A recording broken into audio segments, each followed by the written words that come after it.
Welcome students to Atomic Structure. In this video, we are going to discuss about the dual characteristics of the matter. According to de Broglie, in the year of 1924, একটা theory propose করেছিল যে ম্যাটারের মধ্যে নাকি দু রকমের nature থাকে। যেমন রেডিয়েশনে যেমন ওয়েভ নেচার আছে, ম্যাটারের মধ্যেও নাকি ওয়েভ নেচার আছে। আচ্ছা, একটা ম্যাটার সেটা ওয়েভের মতন কি করে বিহেভ করবে? এটা আমাদের ডি ব্রগলি বোঝাচ্ছে। আচ্ছা, আমি যে একটা ম্যাটার, আমি তো অ্যাজ আ ম্যাটার নিজের মধ্যে কোনো ওয়েভ ক্যারেক্টারিস্টিক্স ফিল করতে পারি না।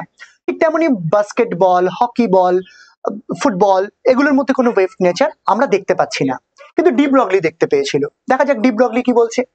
ডি ব্রগলি বলছে যে কোনো ফোটন, ইলেকট্রন বা এরকম কোনো স্মল ফাস্ট মুভিং পার্টিকেলের মধ্যে অলওয়েজ ডুয়াল ক্যারেক্টারিস্টিক্স থাকে। এই ডুয়াল ক্যারেক্টারিস্টিক্স মধ্যে একটা হচ্ছে পার্টিকেল নেচার আর একটা হচ্ছে ওয়েভ নেচার। এই দুটো নিয়ে আমাদের ডি ব্রগলি সাহেব গল্প বলছেন। আমরা আগের ভিডিওতেও বলেছি, বহুবার করে বলেছি যে হিস্ট্রি না পড়লে কেমিস্ট্রি পড়া যায় না। এখানে কিন্তু আমরা ডি ব্রগলিস হাইপোথেসিসকে ফোকাস করব। ডি ব্রগলি সাহেবের কথাগুলোকে একটু মন দিয়ে শুনবো। দেখো, ডি ব্রগলি বলছেন যে যদি আমার ম্যাটার ইন মোশন থাকে, মানে ম্যাটারটা যদি খুব ফাস্ট মুভ করতে থাকে, তাহলে কিন্তু তার মধ্যে particle as well as wave nature দুটো জিনিসই আমরা দেখতে পাবো। সো দেখা যাক ডি ব্রগলি কি বলেছে। ডি ব্রগলি বলেছে lambda is equal to h divided by mv, মানে এইচ ডিভাইডেড বাই পি। একটু দেখে নি কোনটা কি জিনিস। প্রথম কথা হচ্ছে এটাকে আমরা নাম দিয়েছি ডি ব্রগলিস ওয়েভ ইকুয়েশন। এর মধ্যে যদি জিজ্ঞাসা করি এইচ কে তোমরা চেনো, দ্যাট ইজ প্লাঙ্কস কনস্ট্যান্ট। যদি এখানে জিজ্ঞাসা করি তোমাকে what is the value of m, that is the mass of the particle, তুমি যে পার্টিকেলটা ওখানে ইউজ করছো, এইখানে যদি বলি what is the value of v, v মানে হচ্ছে ভেলোসিটি অফ দ্য পার্টিকেল, তাহলে এমভি মানে mass into velocity, that will be equal to momentum. ঠিক একইভাবে যদি বলি এটা আমাদের, তাহলে কি হয়ে গেল? তাহলে আমি জাস্ট এমভি কে এখানে পি দিয়ে রিপ্লেস করেছি, আর কিচ্ছু করিনি। তাহলে এটা হয়ে গেল আমাদের ডি ব্রগলিস হাইপোথেসিস। তাহলে ডি ব্রগলি আলটিমেটলি আমাদের কি শেখালো? দেখো, একটা পার্টিকেলের মধ্যে ডুয়াল নেচার থাকে। কিরকম? মাস এম, এটা কার ক্যারেক্টারিস্টিক্স? একটা পার্টিকেলের ক্যারেক্টারিস্টিক্স। আর ল্যামডা কার ক্যারেক্টারিস্টিক্স? একটা ওয়েভের characteristics, because lambda is equal two wavelength. তার মানে wavelength as well as much দুটো জিনিসকে উনি এক জায়গায় নিয়ে আসছেন নিজের ইকুয়েশনটার মধ্যে। তো দেখা যাক অ্যাকচুয়ালি ডি ব্রগলিস ওয়েভ ইকুয়েশনে উনি কি বলছেন। ডি ব্রগলিস ওয়েভ ইকুয়েশনে বলা হচ্ছে যে আমার কাছে যদি উনি এক্সপেরিমেন্টালি ব্যাপারটাকে দেখিয়েছিলেন। তোমরা দেখবে লাইটের চ্যাপ্টারে interference of light, diffractions of light, এই জিনিসগুলো তোমরা দেখতে পাবে। নাও যদি ইলেকট্রন বিমকে আমি নিয়ে যাই, ইলেকট্রন বিমের মধ্যে কিন্তু ডিফ্র্যাকশন ব্যাপারটা উনি নিজে দেখেছিলেন, নিজে এটাকে এক্সপেরিমেন্টালি প্রুফ করেছিলেন। তার মানে কি, ইলেকট্রন তো একটা পার্টিকেল যার মধ্যে ওয়েভ নেচার উনি দেখতে পেয়েছেন।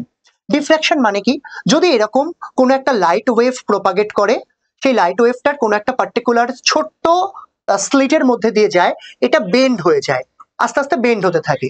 তো এটাকে নাম দেওয়া হয়েছে ডিফ্র্যাকশন অফ ওয়েভস। নাও এই ফেনোমেননটা দিয়ে আমরা আলটিমেটলি ইলেকট্রন মাইক্রোস্কোপ ডেভেলপ করতে পেরেছি। ইলেকট্রন মাইক্রোস্কোপ মানে কি? যেটা দিয়ে আমরা ইলেকট্রন দেখতে পারি না, ভুল কথা। ইলেকট্রন মাইক্রোস্কোপ দিয়ে ইলেকট্রন দেখা যায় না। ইলেকট্রন মাইক্রোস্কোপ দিয়ে ইলেকট্রনকে ইউজ করা হচ্ছে অ্যাজ লাইট বিম। যেরকম লাইটকে ইউজ করি আমরা সিম্পল মাইক্রোস্কোপ বা কম্পাউন্ড মাইক্রোস্কোপে, ইলেকট্রন মাইক্রোস্কোপে ইলেকট্রনকে ইউজ করা হচ্ছে। দেখবে ইলেকট্রন মাইক্রোস্কোপ কিন্তু তোমাকে 15 মিলিয়ন টাইমস ম্যাগনিফিকেশন দেবে কোনো একটা পার্টিকুলার অবজেক্টের। কোথায় পৌঁছে গেছে সায়েন্স, ভাবলেও অবাক লাগে। এবার একটা কাজ করব, সেটা হচ্ছে আমরা কতগুলো পয়েন্টস দেখে নেব। প্রথম কথা হচ্ছে ওয়েভলেন্থ, যেটা কিনা আমার অবজেক্টের সঙ্গে অ্যাসোসিয়েটেড আছে। সেটা যদি খুব শর্ট হয়, তাহলে কিন্তু আমরা লার্জ মাস বা শর্ট ওয়েভলেন্থ আর লার্জ মাসের পার্টিকেলের জন্য আমরা কিন্তু ওয়েভ প্রপার্টি খুব একটা ভালো করে ডিটারমাইন করতে পারবো না। একটু আগে আমাদের কথা হচ্ছিল ফুটবল, বাস্কেটবল, ক্যাম্বিস বল বা অনেক রকমের হকি বলস, এই প্রত্যেকটা জিনিসের জন্য কারোর জন্যই কিন্তু আমরা ওয়েভ প্রপার্টি বা ওয়েভ নেচার দেখতে পাবো না। তাহলে কার জন্য দেখতে পাবো? কোনো ফাস্ট মুভিং আর লো মাস, মানে যার মাস অনেক কম হবে, লেস মাস একটা পার্টিকেল যার আছে, তার জন্যই শুধুমাত্র এই ডি ব্রগলিস ইকুয়েশন আমরা ইউজ করতে পারবো। এবার আমরা দেখব যে এই যে ওয়েভলেন্থ আমরা দেখতে পাচ্ছি কোন একটা পার্টিকুলার ইলেকট্রন বা কোনো সাবঅ্যাটমিক পার্টিকেলের জন্য, তার মাস শুড বি এক্সট্রিমলি স্মল। কতটা স্মল? বোঝাই যাচ্ছে ইলেকট্রনের মাস 9.11 ইন্টু 10⁻³ কেজি, অনেক কম মাস। সেই ছোট মাস আর তার মধ্যে ফাস্ট মুভিং হতে হবে জিনিসটাকে, আদারওয়াইজ করা যাবে না। So lambda is equal to আমরা কি পড়লাম? H divided by m into v. where mv is equal to p. Now এটাকে আমরা ডিডিউস করতে পারি কোন দুটো ফান্ডামেন্টাল ইকুয়েশন থেকে। দেখো তোমাদের কাছে ইকুয়েশন দুটো আছে, একটা হচ্ছে E is equal to mc square, যেটা relativity equation, theory of relativity থেকে পাওয়া যাচ্ছে। আরেকটা হচ্ছে E is equal to hn into nu, যেটা ম্যাক্স প্ল্যাঙ্কস ইকুয়েশন। এবার E is equal to, এটা তো এনার্জি, তাহলে দুটোকে আমি ইকুয়াল করতে পারি mc square is equal to h into nu। যদি করতে পারি তো করে ফেলি। mc square is equal to hc divided by lambda, nu এর জায়গায় just c by lambda put করা হয়েছে, nu is equal to c by lambda, so mc will be equal to h divided by lambda and lambda is equal to h divided by mc, where c is the velocity of the light. নাও যদি আদার কোনো particles এর জন্য আমরা দেখি, সেখানে v টাকে মানে velocity এর জায়গায় আমরা ভেলোসিটি v পুট করতে পারি, সমস্যা নেই, ওখানে কিন্তু আমরা ইকুয়েশনটা সেমই থাকবে। সো আমাদের কাছে কি রইলো, lambda is equal to h divided by mv, লাইটের জন্য অনলি এটা h divided by m into c, that's it, আর কিছু না। So lambda divided by hp, h lambda is equal to h divided by p, এইটাই হচ্ছে কি আমাদের আলটিমেটলি ডি ব্রগলিস ইকুয়েশন। এবার একটা কাজ করি, প্রথম কথা আমি অ্যাঙ্গুলার মোমেন্টামের কথা পড়েছিলাম, অ্যাঙ্গুলার মোমেন্টাম কোয়ান্টাইজড হয়েছিল mvr is equal to nh divided by 2 pi. এবার যদি আমরা এই ব্যাপারটাকে একটু রিঅ্যারেঞ্জ করি, আমি বলতে পারি 2 pi r is equal to nh by mv। এই দেখো h বাই mv ব্যাপারটা তো এখানেও আছে, তাহলে আমি এখানে lambda is equal to h by mv এই ব্যাপারটাকে যদি এখানে জাস্ট এনে পুট করে দেওয়া যায়, তাহলে আমি বলতে পারি 2 pi r is equal to n into lambda. এটাও কিন্তু ডি ব্রগলিস ইকুয়েশন থেকেই পাওয়া যাচ্ছে। এটা থেকে আমরা বুঝতে পারছি যে সার্কামফারেন্স অফ দ্য অরবিট এটাই actually integral multiple of the wavelength. তো একটা কাজ করি, আমি ধরো একটা পার্টিকেলকে ঘোরাচ্ছি অনেকটা এরকম ভাবে, মানে পার্টিকেলটা যদি অরবিটকে ফলো করে তাহলে সেটা সার্কেল, আর পার্টিকেলটা যদি ওয়েভকে ফলো করে তাহলে ওয়েভটা ঠিক এইভাবে ফুলের মতন ঘুরে ঘুরে ঘুরে ঘুরে যাচ্ছে। আচ্ছা, এটা তো এমন হতেই পারে যে ওয়েভটা যেখান থেকে স্টার্ট করেছিল সেখানে এসে মিললো না, মানে ওয়েভটা ঠিক যে জায়গাটা থেকে স্টার্ট করছে সেই জায়গাটায় এসে মিলছে না। যদি মিলে যায় তাহলে বলা হবে ওয়েভটা ইন ফেজে আছে, আর যদি মেল না মেলে তাহলে ওটা ইন ফেজে নেই। কাজ করব, এখানে আমি বলতে পারি 2 pi r is equal to n into lambda, তার মানে এই অরবিট গুলোকে আমি বলতে পারি বোরস অরবিট, যেটা এখানে কোয়ান্টাইজড হচ্ছে, অ্যাঙ্গুলার মোমেন্টাম এখানে কোয়ান্টাইজড হয়ে গেছে। নাও এখানে দুটো এন্ড কিন্তু জাস্ট জুড়ে গেছে, ক্রসিং এ কোনো ক্রসিং ক্রিয়েট করেনি। যদি এটা ক্রসিং ক্রিয়েট করতো তাহলে কিন্তু আমরা এটাকে বলতে পারতাম না যে ব্যাপারটা ইন ফেজে রয়েছে। সো আমরা বললাম 2 pi r is equal to n lambda for in phase কোনো একটা ওয়েভের জন্য। এবার যদি 2 pi r is equal to n lambda হয় তাহলে mvr is equal to nh divided by 2 pi হয়ে যাবে। Now 2 pi r n lambda এখানে যদি ওয়েভটা ফিট করে যায় তাহলে বোঝা যাচ্ছে এটা অলওয়েজ কনস্ট্রাকটিভ ইন্টারফারেন্স ক্রিয়েট করছে। ইন্টারফারেন্স লাইটের একটা সাবজেক্ট, এটা যদি 2 pi r is equal to n lambda হয় এটা অলওয়েজ কনস্ট্রাকটিভ ইন্টারফারেন্স ক্রিয়েট করবে। নাও যদি এটা আউট অফ ফেজ হয়ে যায়, মানে ইলেকট্রনটা এখান থেকে ঘোরা স্টার্ট করলো, ওয়েভটা স্টার্ট হলো, ওয়েভটা ঘুরে এসে এখানে ক্রস করে গেল, যেই এটা ক্রস করে যাচ্ছে তখন কিন্তু 2 pi r not is equal to n lambda, আর n ল্যামডা থাকছে না। তার মানে এখানে আমার বোরস কোয়ান্টাইজেশন ব্যাপারটা হচ্ছে না, angular momentum is not quantized. Angular momentum যদি কোয়ান্টাইজড না হয় তার মানে এখানে দুটো এন্ড ক্রস করে গেছে, তার মানে 2 pi r not is equal to n lambda. যদি এটা তা না হয় তার মানে এটা ডি ব্রগলিস ইকুয়েশনকে ফলো করবে না। আর অ্যাকচুয়ালি এরকম অ্যাঙ্গুলার মোমেন্টাম যদি কোয়ান্টাইজ না হয় অ্যাকর্ডিং টু বোরস অ্যাটমিক থিওরি, এই রকম কোনো অরবিট হতেই পারে না। অ্যাঙ্গুলার মোমেন্টাম তো কোয়ান্টাইজ করে দিয়ে গেছেন আমাদের নিলস বোর সাহেব, তাহলে কিন্তু এরকম কোনো অরবিটস তৈরি হবে না।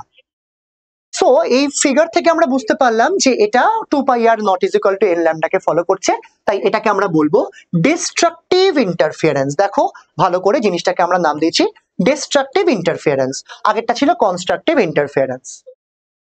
ওকে, ডি ব্রগলিস ইকুয়েশন কোথায় কোথায় অ্যাপ্লিকেবল একটু ভালো করে জেনে নাও। স্মলার পার্টিকেলস এর জন্য like electrons, protons, neutrons, atoms, molecules বা সবার জন্য। কিন্তু কোনো ক্লাস্টার অফ অ্যাটমস বা ক্লাস্টার অফ মলিকুলস লাইক একটা ছোট্ট পাথরের টুকরো হবে না, ওখানে তুমি ওয়েভ নেচার অ্যাপ্লাই করতে পারবে না, ওটা শুধু পার্টিকেল নেচারটাকেই শো করবে, বিকজ ওখানকার ওয়েভলেন্থের ভ্যালুটা এত কম হয়ে যাবে। বুঝতে পারছো না? তাহলে একটা কাজ করি, একটা নিউমেরিক্যাল করে ব্যাপারটাকে এক্সপ্লেন করার চেষ্টা করছি। সো কোনো একটা বড় মুভিং পার্টিকেলের জন্য, মানে যার মাস অনেক বেশি, তার জন্য আমি কিভাবে এটাকে দেখবো, একটা নিউমেরিক্যাল করে বুঝবো। তার আগে একটা কাজ করি, ডি ব্রগলিস ওয়েভ ইকুয়েশন কিন্তু বিগার অবজেক্টস এর জন্য, লাইক ফুটবল, হকি বল, ভলিবল, তার জন্য অ্যাপ্লিকেবল নয়। এই ব্যাপারটা আমরা এখান থেকে দেখতে পেলাম। এবার কথাটা হচ্ছে, যদি কোনো পার্টিকেল খুব লেস ভেলোসিটিতে এগোয়, তার জন্য কিন্তু আমি এটাকে অ্যাপ্লাই করতে পারবো না, ভেলোসিটি অনেক বেশি হতে হবে। দেখো, হাই ভেলোসিটি না হলে কিন্তু পার্টিকেলের জন্য আমরা করতে পারবো না। একটা কথা ভাবো, একটা ফুটবল যতটা স্পিডে দৌড়চ্ছে, একটা ইলেকট্রন কিন্তু তার থেকে অনেক অনেক অনেক বেশি স্পিডে দৌড়চ্ছে। সো ইলেকট্রনের মাস অনেক কম আর স্পিড অনেক বেশি। ফুটবলের মাস অনেক বেশি কিন্তু স্পিড অনেক কম, তাই জন্য ফুটবলের জন্য অ্যাপ্লিকেবল নয়। কাজ করি, একটা প্রবলেম দেখাই। ধরো তোমাকে বলা হয়েছে wavelength of electron and a football, এই দুটোই ট্রাভেল করছে 1/10 of velocity of the light. তার মানে সি এর ভ্যালু আমরা জানি, velocity of the light is equal to 3 × 10⁸ metre per second. এইটার 1/10 মানে ডিভাইডেড বাই 10 হয়ে যাবে। তাহলে এটা হচ্ছে ওই পার্টিকুলার দুটো অবজেক্টের, ইলেকট্রন আর ওই ফুটবল, দুজনেরই ভেলোসিটি দেওয়া আছে, মাস অফ ইলেকট্রন দেওয়া আছে, আর মাস অফ ফুটবল বলা আছে 0.1 কেজি। এনিওয়েজ, তো প্রথমে যেটা করতে হবে সেটা হচ্ছে মাস অফ ইলেকট্রন। আমি ইলেকট্রনের জন্য ব্যাপারটাকে আগে সাল্টে নিচ্ছি। দেখো, ইলেকট্রনের জন্য মাস হচ্ছে 9.11 × 10⁻28 কেজি, সরি গ্রাম। এবার ওটা কেজিতে থাকলে -31 গ্রাম, কেজি হয়ে যায়। আর ফুটবলের মাস দেওয়া আছে, তো ফুটবলের মাসটাকে আমি গ্রামে কনভার্ট করে নিলাম, হুইচ ইজ 100 গ্রাম। আচ্ছা, তো velocity of the electron that will be equal two velocity of the football. তো দুটো ভেলোসিটি দেওয়া আছে, ভেলোসিটিটা একবার বার করে নিলাম, 3 × 10⁹ সেন্টিমিটার পার সেকেন্ড। এবার ফার্স্টে আমরা ইলেকট্রনের জন্য অ্যাপ্লাই করব de Broglie's equation, lambda is equal to h/mv। So lambda is equal to h এর ভ্যালু কত নেব, 6.626 × 10⁻27 আর্ক সেকেন্ড। সবকটাই কিন্তু সিজিএস ইউনিটে করা হচ্ছে। তো যদি তুমি এসআই করতে চাও, কোনো সমস্যা নেই, এসআই ইউনিটেও ইউজ করতে পারো। ভ্যালুস গুলো এখানে পুট করলাম। The value of the lambda will be 0.24244 × 10⁻8 centimetre. Quite good, ভালো দেখতে, ভ্যালুটা বেশ ভালো লাগছে দেখতে। নাও এটা থেকে আমি কি করলাম, এটাকে অ্যামস্ট্রং এ কনভার্ট করে নিলাম। দেখো আরো ভালো লাগছে দেখতে, 0.242 অ্যামস্ট্রং, বেশ ভালো। এবার একটা কাজ করি, এটা সিগনিফিকেন্ট ভ্যালু দেখেই বোঝা যাচ্ছে, বললাম একটু আগে যে ভালো লাগছে ভ্যালুটাকে দেখতে। একটা কাজ করব, ফুটবলের জন্য অ্যাপ্লাই করার চেষ্টা করি। ফুটবলের জন্য lambda is equal to h/m × v। h এর ভ্যালু পুট করে দিলাম 6.626 × 10⁻27 divided by mass of the football, সেটা কত ছিল, 100 গ্রাম। এটার সঙ্গে ভেলোসিটি অ্যাড করেছি। এবার দেখো, লাইটের স্পিডে একটা ফুটবল মুভ করছে, ইটস কোয়াইট ইম্পসিবল। তবুও যদি ধরে নিলাম সেই 100 গ্রামের ফুটবলটা অত স্পিডে যাচ্ছে, তার জন্য কিন্তু এর ভ্যালুটা আসছে একটা পার্টিকুলার ভ্যালু। ভালো করে ভ্যালুটা দেখবে। এটাকে যদি সেন্টিমিটার থেকে আমি অ্যামস্ট্রং এ কনভার্ট করি, 2208666667 × 10⁻30 অ্যামস্ট্রং। না, এই ভ্যালুটা কিন্তু নেওয়া যাচ্ছে না। এরকম বাজে ভ্যালু আমরা কিন্তু আগে কখনো দেখিনি কোনো আনসারে। এরকম ভ্যালু তোমার আসলে তুমি পরিষ্কার বুঝে যাও তোমার অঙ্ক ভুল হচ্ছে, ঠিক আছে? তো এখানে কিন্তু এই ভ্যালুটাকে আমি বলতে পারবো যে ভীষণই স্মল একটা ভ্যালু, 10⁻30 রেঞ্জে চলে গেছে। এত অ্যামস্ট্রং এটা ওয়েভলেন্থের ভ্যালু কখনো হতে পারে না, তার মানে এটা কিন্তু হয়ে যাচ্ছে ইনসিগনিফিকেন্ট।